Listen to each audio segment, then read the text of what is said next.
Om Shanti. Good morning आप सभी को। प्यारी प्यारी खुशनुमा सुप्रभात की ढेर सारी शुभकामनाएं। चलिए उन सभी महान विभूतियों को हृदय से नमन जो इसी जीवे चैनल को सब्सक्राइब करने के साथ साथ रोज वीडियो देखते भी हैं और अनेक आत्माओं तक शेयर भी करते हैं। मैं उन दिव्य आत्माओं का तहे दिल से आभारी हूँ और सदा रहूंगा। आइए बाबा की वाणी का मुख्य सार। मीठे बच्चे, सबको एक बाप का परिचय दो, एक बाप से ही लेन देन करो, बाप को ही अपना सच्चा सच्चा पोता मेल दो। बाबा ने कल भी बहुत हमें समझानी दी थी बच्चे कैसे अपनी संभाल करनी है। निमित्त आत्माओं से कभी भी बेअदबी नहीं करना, क्योंकि उनके बिना शिव बाबा भी कोई कार्य आगे नहीं बढ़ाते।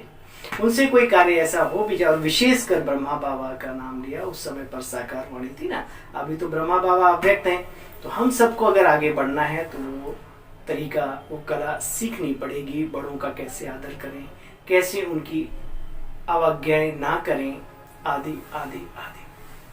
चलिए बाबा की अवज्ञा ना हो, सबसे पहली बात तो आज हम ये पक्का करेंगे। और जिसने ईश्वरीय महावाक्यों को गहराई से सुन लिया वो तो संसार का सम्मान करने के लिए हमेशा आतुर रहता है। बाबा ने कहा, मीठे बच्चे, सबको एक बाप का ही परिचय दो, एक बाप से ही लेन देन रखो, बाप को ही अपना सच्चा सच्चा पोता मेल दो।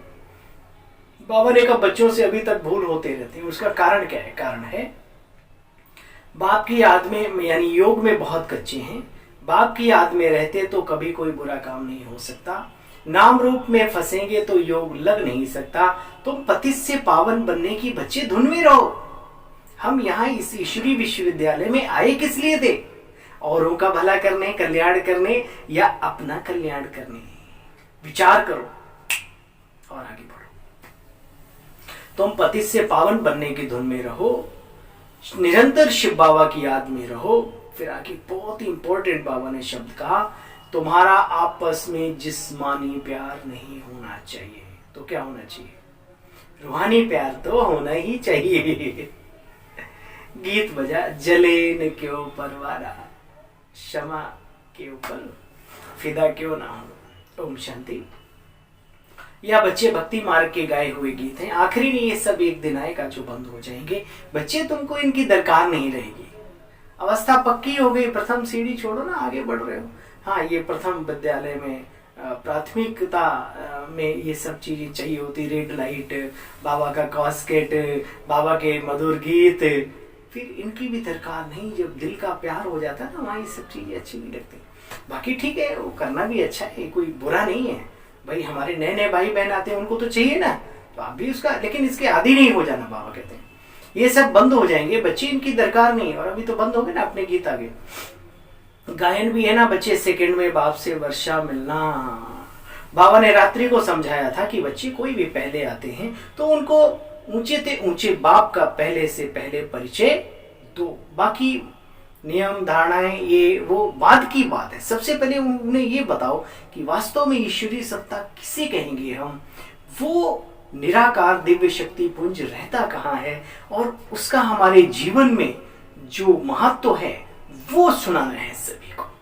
बस बाकी बातें बाद में ऑटोमेटिकली हो जाएंगी। बाबा कहते हैं अब बाप आए हैं, बाबा कहते हैं बच्चे मुझे याद करो तो पावन बन जाएंगे।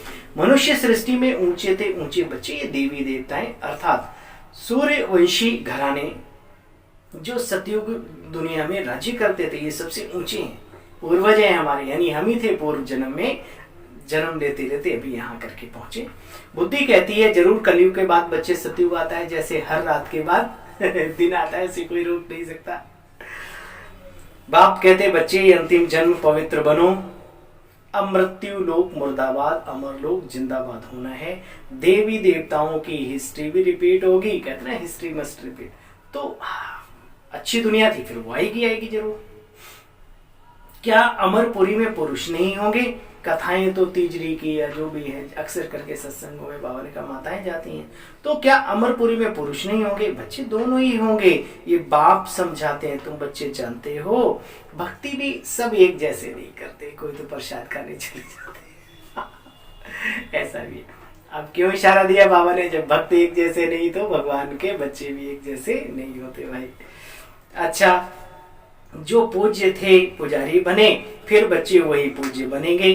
पहले पहले बच्चों को बाबा का परिचय देना चाहिए, इधर उधर की देखते करने की बजाय ईश्वरीय संदेश, आत्मिक परिचय, ठीक है, ईश्वरीय परिचय और राजयोग का महत्व जीवन में क्या है। 3 कड़ी पकड़ा दो, बाकी कड़ियां अपने आप जुड़ती चली जाएंगी, चाहत पैदा हो जाएगी उनके अंदर कि कुछ तो है। ये चक्र है। बच्चे एक ही चीज सदैव कायम तो रहती नहीं। बाबा कहते, ये बाबा भी अपना अनुभव बताते, मैं शिव बाबा को घड़ी घड़ी भूल जाता हूँ। क्यों? क्योंकि बच्चे इनके ऊपर ख्यालात बहुत रहते हैं, रिस्पॉन्सिबिलिटी है ना। तब तो कहा ना, जिनके मत्थे मामला तिनको नींद कहाँ, चैन कहाँ, आराम कहाँ भाई। अच्छा, यहाँ एक बात बाप सिखलाते, बाबा कहते मुझे याद करते रहेंगे तो तुम्हारी आत्मा की खाद, जो वीक पॉइंट हैं, जो वीकनेस हैं, अवगुण हैं, कुरीतियां हैं, वो धीरे धीरे सब खत्म हो जाएंगी। कब? जब एक बाबा को याद करते रहेंगे। एक बात जब यह समझें, फिर कुछ और आगे समझाना है। ईश्वर की याद से हमारे विक्रम दग्ध होंगे, ये बात समझ ले तो फिर बाकी बात समझ में आ जाएगी। सर्विस से ही बच्चे ऊंच पद पाते हो। संसार में भी जो मेहनत करता है जीवन में वही आगे बढ़ता है। बिना मेहनत करने वाला अगर बढ़ भी गया ना, उसका चांस नहीं कब लुढ़क जाएगा। इसलिए बाबा ने कहा सर्विस से ही ऊंच पद पाएंगे, ऐसे नहीं आपस में बनी नहीं तो शिव बाबा को भूल जाना बच्चे, या शिव बाबा की सर्विस छोड़ देना है, नहीं। भगवान वाच ऐसा कभी नहीं करना। अपना भाग्य बनाना कभी कभी कभी भी बंद नहीं करना। व्यक्तिगत टकराव ब्राह्मणों का ब्राह्मणों से नहीं होगा तो क्या इधर उधर से होगा भाई। हम सब आत्माएं आई हैं, हिसाबी किताबी आत्माएं भी तो इसी परिवार में मिलेंगी ना। लेकिन अपने लक्ष्य को कभी भी भूलना नहीं, लक्षणों को सुलक्षणों को कभी छोड़ना नहीं, और सेवा करके पुण्य जमा करना ये कभी भूलना नहीं, कुछ भी हो जाए। बाबा कहते ऐसे नहीं आपस में नहीं बनी तो शिव बाबा को भूल जाना है, नहीं, शिव बाबा की सर्विस करना छोड़ देना, यह तो बच्चे पद भ्रष्ट हो जाएगा। वैसे भी दिखावे वाली जो सेवा करते ना, उसमें ये सारी बातें आती। गुप्त दान महाकल्याण, गुप्त कार्य कौन करके चला गया किसी को पता भी ना लगे, ये मजा है, सिवाय खुदा के और कोई गवाह ना हो सर्विस का। बाबा कहते ऐसे कोई शास्त्रों में नहीं लिखा कि क्राइस्ट को याद करने से कहीं पर भी कोई विक्रम विनाश होंगे, आत्मा सतो प्रधान बन जाएगी, नहीं बच्चे। गीता में है कि मामे कम याद करो तो तुम्हारे विक्रम विनाश होंगे, परंतु वहां पर शरीरधारी श्री कृष्ण जो कि प्रथम प्रिंस हैं, राजकुमार हैं, श्रेष्ठ ते श्रेष्ठ उत्तम पुरुषोत्तम देवता हैं, उनका नाम डाल दिया है निराकार शिव बाबा की जगह, एक भूल कर दी। बाबा कहते हैं देखो तुम्हारा ये संगम है, कम से कम बच्चे इसको 100 वर्ष तो देना ही चाहिए। अब फिक्सिंग नहीं, बाबा ने कहा देना ही चाहिए लगभग, उसमें 10 वर्ष पहले भी और 20 वर्ष आगे भी, ठीक है। बाबा कहते हैं पहले तुम अपने बाप को जानो, अपने को जानो, और फिर अपने को पावन बनाने की धुन में लगे रहो। कई बच्चे पूछते हैं स्वर्ग में क्या होगा बाबा। बाबा कहते हैं बच्चे जो स्वर्ग में होगा सो देख लेना चल के, जो होना है होगा सो होगा। देखो बच्चे, बाप फिर कहते हैं ऐसे थोड़ी है कि सिर्फ इसी ब्राह्मणी का अच्छा लगता है, माया बहुत पकड़ती है शरीरों में, पूछो मत, बात मत पूछो। तो बाबा कहते हैं इसी ब्राह्मणी का अच्छा लगता है, वह ब्राह्मणी गई तो खुद भी खलास। अरे भाई भगवान से मिलन मनाने आए थे, ब्राह्मणी ब्राह्मणा से मनाने आए थे। विचार करो, बाबा बहुत गहरी जीवन दी है, बाबा ने बहुत गहरी पॉइंट समझा रहे हैं। ये बहुत कीमती जीवन है, इसको यूं ही छोटी मोटी बातों में आके नष्ट नहीं करना, नहीं करना, नहीं करना। ब्राह्मणी के कारण भी कई ज्ञान से छुट्टी कर जाते हैं भाई। इसको कहा जाता है बद किस्मती। कई बच्चे एक दो के नाम रूप में फंस मरते हैं। बाबा फिर कहते हैं तुम्हारा यहाँ जिस्मानी प्यार नहीं होना चाहिए, तुम्हारा रूहानी प्यार होना चाहिए। कोई से लेना देना नहीं। कोई कुछ देते हैं तो बोलो तुम ये हमको क्यों देते हो, तुम्हारा योग तो शिव बाबा से है ना। जो डायरेक्ट नहीं देते उनका शिव बाबा के पास जमा नहीं होता। इसलिए भाई सीधा बाबा के पास जो भी देना है करो, आप डायरेक्ट नहीं, हम थोड़ी ना देंगे आपको एक का पतंग उड़ा।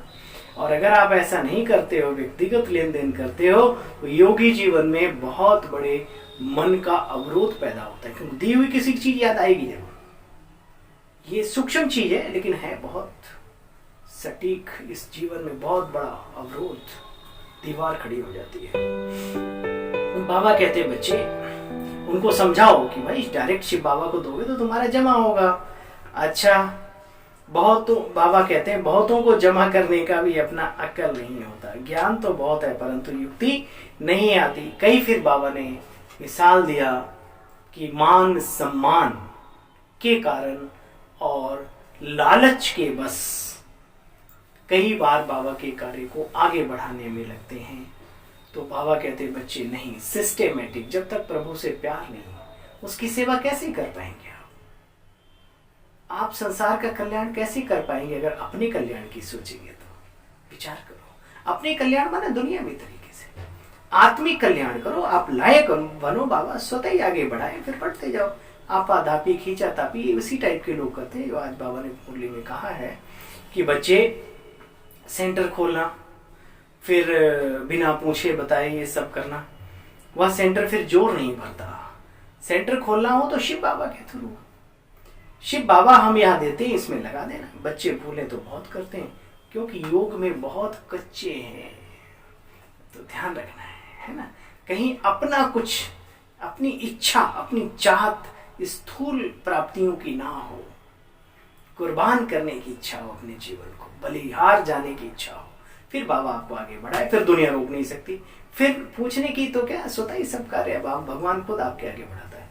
अच्छा भाई चलो, मीठे मीठे सिकील दे बच्चों प्रति माता पिता बाप दादा का याद प्यार और गुड मॉर्निंग। रूहानी बाप के रूहानी बच्चों को नमस्ते। मीठे बाबा शुक्रिया, नमस्ते। सब सुना? बाबा ने कहा अनुभव की विल पावर द्वारा, अनुभव की विल पावर द्वारा माया की पावर का सामना करने वाले अनुभवी मूर्त भव। जहां न पहुंचे रवि वहां पहुंचे कवि, और कभी भी ना पहुंचे वहां पहुंचे अनुभवी। एक हमारे बड़े अच्छे मित्र हैं, वो हमें सुनाया करते हैं। तो बाबा ने कहा अनुभव की विल पावर द्वारा माया की पावर का सामना करने वाले अनुभवी मूर्त भव। सबसे पावरफुल स्टेज है अपना खुद का अनुभव। अनुभवी आत्मा अपने अनुभव की विल पावर से माया की कोई भी पावर का, सभी बातों का, सर्व समस्याओं का सहज ही सामना कर सकती बच्चे, और सभी आत्माओं को संतुष्ट भी कर सकती है। सामना करने की शक्ति से सर्व को संतुष्ट करने की शक्ति अनुभव के विल पावर से सहज ही प्राप्त होती है। इसलिए हर खजाने को अनुभव में लाकर अनुभवी मूर्त बनो। कौन सा अनुभव? परिभाषा बहुत गहरी है। जो गुण है, जो शक्तियां हैं, जो ज्ञान है, उनको अपने अंदर धारण करके उनके अनुभवी बनो। जितने खजाने दिए हैं उन खजानों के अनुभवी बनो। ठीक है? स्लोगन, एक दो को देखने के बजाय स्वयं को देखो और परिवर्तन करो। एक दो को देखने के बजाय स्वयं को देखो और स्वयं को परिवर्तन करो। अच्छा भाई, पुनः आप सभी को आज के शुभ दिवस की ढेर सारी शुभकामनाएं। Om Shanti, good morning.